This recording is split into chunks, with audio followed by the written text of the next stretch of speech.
Our friend Dmitri Alperovitch, co-founder, executive chairman of the Silverado Policy Accelerator. All right, Dmitri, is it killing Vladimir Putin that no matter how much he saber rattles, Joe Biden won't say a word?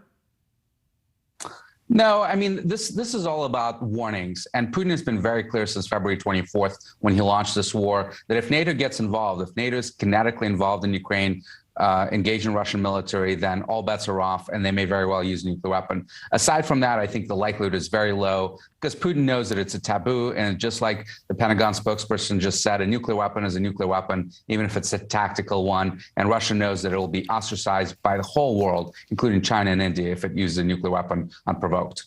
So how does this end?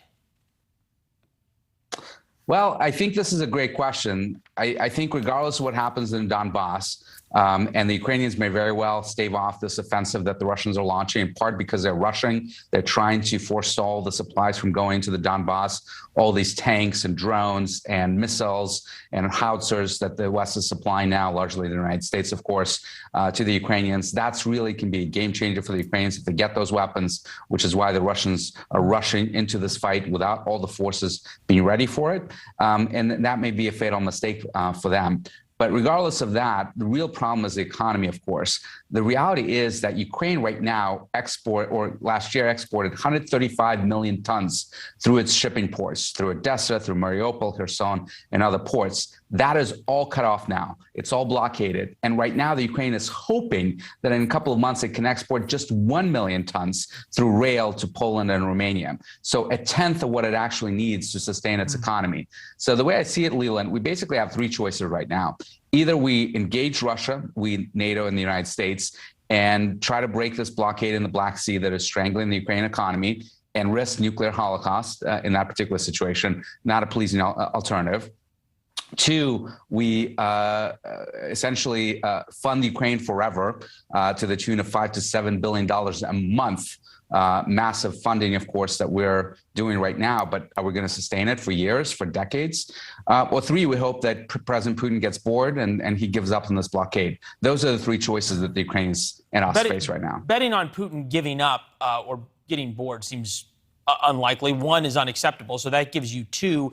We've got this math problem, right, which is you've got the Ukrainians using Stinger missiles and Javelin missiles faster than the U.S. can make them. Raytheon already said they can't get through they can't make more fast enough. President's going down on Tuesday to the Javelin plant, but they can't make Javelins fast enough. It requires 200 or more microchips that they can't get because of the supply chain.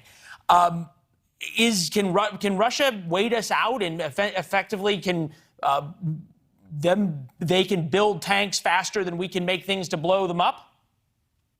No, the Russians have a serious problem as well. They don't have, of course, access to semiconductors now and a lot of other critical materials to build massive weapon systems. Their production is going to be suffering quite a bit as a result. And the reality is that in addition to the Javelins and other sophisticated weapons, we are sending T-72 tanks from former Warsaw Pact members that the Ukrainians can use. Over 200 of them have just been sent. We're sending them howitzers that are really, really important. We're sending them counter-battery radars, counter-artillery radars that they're going to use to find Russian artillery systems and neutralize them through drone attacks. So they're getting a lot of really critical materials that can change the nature of the fight in the Donbass. And you make the great point that it's sort of this race against time. What gets to the eastern part of Ukraine faster? The new weapons from the United States, the reinforcements from Russia, and hanging in the middle is the weather there because it's so muddy right now for the Russian tanks. Dmitri, thank you. Appreciate it as always. Good to see you. Thank you. Thanks for watching. Click the red subscribe button below so you can get more of NewsNation's fact-driven, unbiased coverage.